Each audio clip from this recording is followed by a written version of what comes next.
we did get a bid into NVIDIA to keep that away from dropping off further. This afternoon, Micron is our highlight. It's a really important report. It's basically the only major piece of fundamental information for the AI trade this week, so it could be one of the major themes here over the next 24 hours. Kevin Green back with me alongside Caroline Woods, our senior markets correspondents from New York and Colorado. So just see that weird kind of action at the close, KG, a little whippiness, but again, still within the range we talked about earlier.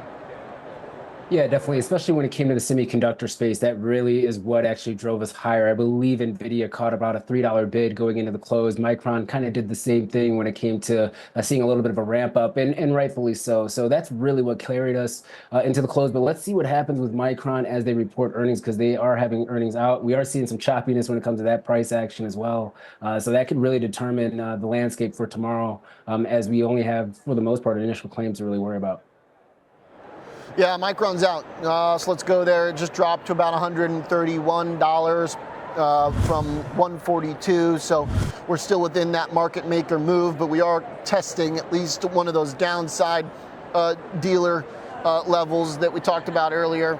The number for adjusted earnings is 62 cents. The top line came in at 6.81 billion. That's a pretty substantial beat. Market was looking for 6.7. So keep in mind, we're talking 80% revenue growth, more than that from the year prior. So any beat is an impressive feat. I think pretty fair to say at this point, Caroline, when the expectations were so high and growth so big here on the top line, that exceeding it by any amount is impressive for Micron. And look, it's been off the highs for a week or so, so I'm kind of surprised to see the initial tick down here to some extent. Earnings seem to be okay too.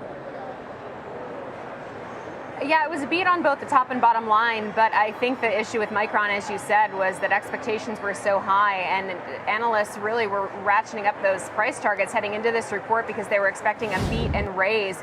And at first glance at the revenue, I'm looking at Q4 revenue estimates, guidance of $7.6 billion plus or minus $200 million, and the expectation was for the current quarter was for around 7.59 billion. So that plus or minus 200 million. Even though it would be up, 89% or something with this estimate, could just be seen as kind of disappointing because it's certainly not a raise there. But yes, a solid beat on both the top and bottom line. But, it's not a raise as far as I can see at this point, and it seems like that's what's sending shares lower. No, you're correct there, because the estimated 7.6 roughly means that their give or take 200 million is right there, right? So their midpoint is right, basically a meet, which to your point might be sort of an implicit disappointment if people were looking for a liftoff to the guidance. The earnings guidance, though, pretty good. She was expecting a $1.05 for the next quarter, for that fourth quarter, and they're saying they could get up to $1.16 with $1 on the low end. So the earnings outlook seems pretty good. What do you think, Kevin? Good enough? Or, it's a big turnaround from a couple quarters ago, obviously. Yeah, it's a big turnaround, but I think the street was really looking forward to an acceleration or a pull forward when it comes to the AI business, or basically the high bandwidth memory business. And that might be the case. Let's hear about the commentary, but I think the street really wanted a little bit more, kind of matching what we saw for the last quarter here. And then also looking at the core business, the DRAM chips, the NAND chips out there as well. Is that something that is seeing a bottoming? Because they were very optimistic on the last conference call. If that's not the case, and they kind of guided a little bit light than what the street expected, then that could also be the reason why we see a little bit of a sell-off here.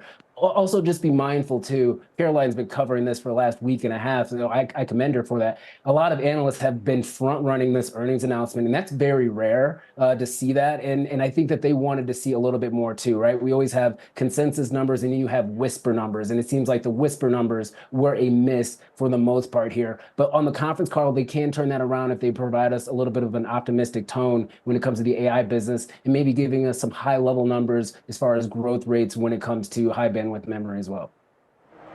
Okay.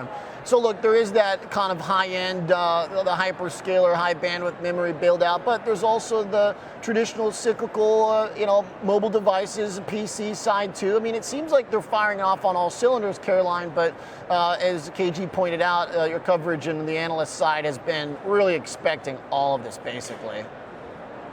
Well, and keep in mind, this is a stock that's up 67% year to date, up 14% this month alone heading into this report. I will say we are seeing some of those losses paired, so not such a steep decline right now as investors maybe comb through some of these numbers. I was specifically looking for some of the commentary because, yes, they stand to benefit from the uptick that we're starting to see in PCs and smartphones, but really this AI demand is so key because they benefit from not just the demand for servers, but also demand now from things like AI PCs and AI smartphones that we're going to start to see.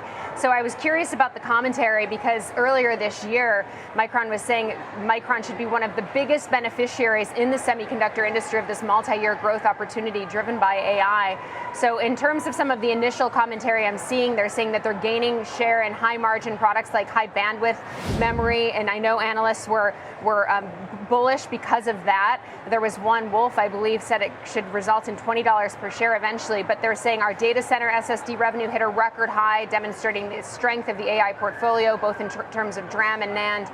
And we're excited about the expanding AI-driven opportunities ahead, and we're well positioned to deliver a substantial revenue record in fiscal 2025. So haven't actually seen a number for fiscal 2025, but I know that Wall Street's looking for around $43.1 billion, which would be about up 16% from 2024 expectations. So, not as flashy of commentary as I could see, at least from right now, but let's see what they have to say on the call about this as well. All right. No, you're right. I think commentary language going to be important on the call. Anything you're looking for, KG, the buzzwords. I mean, it seems like they're already kind of hitting some of that. What more could surprise? This might just be a question of the market's valuation tolerance. It's kind of one of those things where there's only so much analysis we can do. It kind of depends on what the price action tells us.